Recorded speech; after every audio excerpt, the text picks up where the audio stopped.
તો ગુજરાતમાં ચોમાસું ક્યારે આવશે એ પહેલા અત્યારના સૌથી મોટા અને ચિંતાજનક જે સમાચાર છે એ આજે આપને આપવા જઈ રહ્યા છે। આમ તો લાંબા સમયથી 250 કિલોમીટર દૂર 200 કિલોમીટર દૂર એવા સમાચાર આપે જોયા હશે કે ચોમાસું છે અને છેલ્લા કેટલાક સમયથી તે ત્યાં આગળ સ્થિર થઈ ગયું છે, પરંતુ હવામાન નિષ્ણાંત અથર્યા શેટ્ટીએ જ્યારે અમે વાત કરી તો તેઓએ એક ઇમેજ શેર કરી છે। આ ઇમેજ શેર કરીને તેઓએ શું કહ્યું છે સૌથી પહેલા એ સમજાવી દઈએ। આ દ્રશ્ય જોવા માટે તૈયાર થઈ જાઓ। 2026ના ચોમાસા દરમિયાન આ વારંવાર જોવા મળી શકે છે। પ્રારંભમાં જ આ ચોમાસું પોતાનો અનિયમિત સ્વભાવ પ્રગટ કરી રહ્યું છે। હવે સામાન્ય રીતે અત્યાર સુધીમાં મુંબઈ પહોંચી જવું જોઈતું હતું ચોમાસું, આવા સમાચાર તમે જોયા હશે, પણ નથી પહોંચ્યું અને કદાચ આ એક છબી જોવાથી તમને ખ્યાલ પણ નહીં આવે કે શું થઈ શું રહ્યું છે, આ નિયમિત ચોમાસાની વાત કેમ કરી છે। તો જે 8 મુદ્દાઓ છે એ 8 મુદ્દાઓ અમે આપને આજે સમજાવવા જવાના છીએ।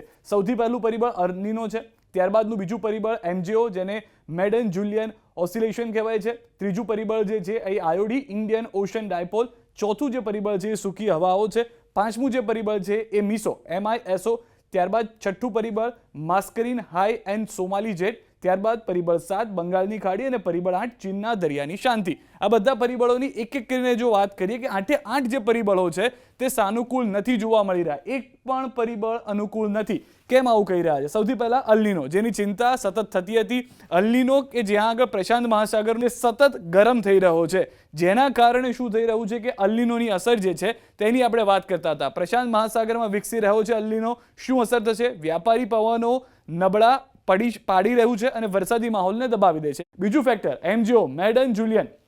હવે આ મેડન જુલિયન જે છે તેના ફેઝ 7 કે 8માં છે, હિન્દ મહાસાગર પાસે વિષુવવૃત્ત છે, વિષુવવૃત્તની આસપાસ તે ફરતું હોય છે। સૌથી પહેલા એનું મહત્વ સમજી લઈએ। શું છે સ્થિતિ? મે મહિનાના અંતથી ફેઝ 7-8માં અટવાયેલું છે અને શું અસર થશે? પ્રતિકૂળ સ્થિતિ ડબલ બનાવી દીધી છે। હવે અહીંયા આગળ શું છે? આ જે ફેઝ 7-8 છે એના બદલે તે ભારતની નજીક હોય, એટલે કે ફેઝ 2, 3 અથવા 4ની અંદર હોય એમજેઓ, તો ચોમાસું જે છે તે સારી રીતે આવી શકે, વરસાદ જે છે તે ભારત સુધી સારી રીતે પહોંચી શકે। એના કારણે આ એમજીઓ જે છે એ મહત્વનું પરિબળ થતું હોય છે, પરંતુ તે પણ પરિબળ જે છે સેકન્ડ જે આપણે પરિબળ કહીએ છીએ, બીજું પરિબળ પણ ત્યાં જોવા નથી મળી રહ્યું। ત્રીજું પરિબળ આયોડી ઇન્ડિયન ઓશન। ઇન્ડિયન ઓશન અત્યારના ન્યુટ્રલ જોવા મળી રહ્યું છે। આ આયોડી એટલે કે ઇન્ડિયન ઓશન ન્યુટ્રલ જોવા મળે તો શું સ્થિતિ થાય? અત્યારે ન્યુટ્રલ સ્થિતિમાં છે, જેના કારણે ચોમાસા માટે પ્રતિકૂળ અને અલ્નીનોની અસર ઘટાડવામાં અત્યારના જે દબાવ છે તે જોવા મળી રહ્યું છે। હવે અહીંયા આગળ આપણે એમ થશે કે આયોડીમાં કોઈ હિલચાલ નથી। આયોડી એટલે કે જો ઇન્ડિયન ઓશનનો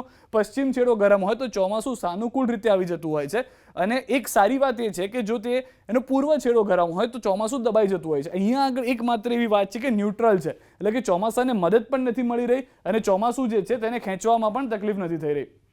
ચોથું પરિબળ છે સૂકા પવનો। હવે ચોથા પરિબળ સૂકા પવનોની જો વાત કરીએ તો બંગાળની ખાડી પહેલા આ જે આપણા ખાડી દેશો જે છે કે જે મધ્ય એશિયાના દેશો છે ત્યાંથી સૂકા પવનો સતત આવી રહ્યા છે।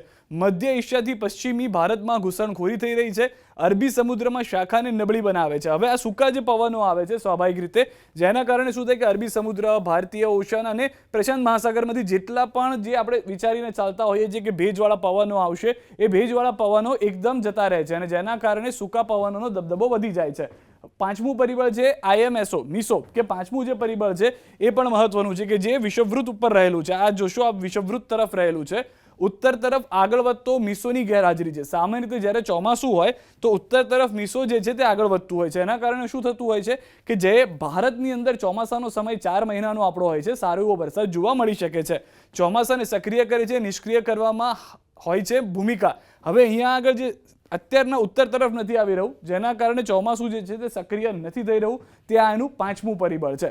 છઠ્ઠું પરિબળ શું છે? છઠ્ઠું પરિબળ છે માસ્કરીન હાઈ એન્ડ સોમાલી જેટ। હવે આ છઠ્ઠું પરિબળ છે જેની અંદર પણ જે રીતે આપણે મિસોમાં જોયું હતું તેવી રીતે આ માસ્કરીન હાઈ જે છે તે નબળું છે। આ જે પવનો છે તે સામાન્ય ભાષામાં આપણે કહીએ તો ભેજવાળા પવનો, ભેજવાળા વાદળો આવતા હોય છે અને વરસાદ કરતો હોય છે, પરંતુ આ અત્યારને એવું છે કે નબળું છે। હાલમાં બંને નબળા છે, નૈઋત્યના પવનો મંદ પડી ગયા છે। આ જે પવનો આવતા હોય છે તેને સોમાલી જેટ તરફથી મદદ મળતી હોય છે અને પવનો જે છે તે ભારત તરફ આવતા હોય છે, દક્ષિણ ગુજરાતની અંદર, દક્ષિણના એ વિસ્તારોની અંદર આવે ને ત્યારબાદ એ ઝડપથી ઉપર જાય અને ચોમાસુને વધુ મજબૂત કરી દેતી હોય, પરંતુ તેવું જોવા નથી મળતું। હવે આ જે 6 પરિબળો છે તેમાં ભારત દૂર દૂર હોય અથવા તો કંઈ બીજા પરિસ્થિતિ હોય, પરંતુ 7મું પરિબળ બંગાળની ખાડી એટલે કે આપણી પોતાની જે ખાડી છે તે પણ નિષ્ક્રિય જોવા મળી રહી છે। લો પ્રેશર સિસ્ટમ નથી બની રહી, લો પ્રેશર બને તો ચોમાસું પ્રબળ બને। અત્યારના બંગાળની ખાડી એકદમ શાંત જોવા મળી રહી છે. ના કોઈ લો પ્રેશર છે, ના ત્યાંથી કોઈ એવા સમાચાર છે કે જેના કારણે વરસાદ આવી શકે અથવા ચોમાસું વધુ ઝડપથી આગળ વધી શકે. 8મું પરિબળ ચીનના દરિયા છે. ચીનનો દરિયો કે જ્યાં આગળ અમે જોયું હશે કે વિયેતનામ અને આસપાસના જે વિસ્તારો છે, ફિલિપિન્સ, કે જ્યાં આગળ વાવાઝોડું આવ્યું તો તેના કેટલાક અવશેષો આવી જતા હોય છે પશ્ચિમ બંગાળ સુધી.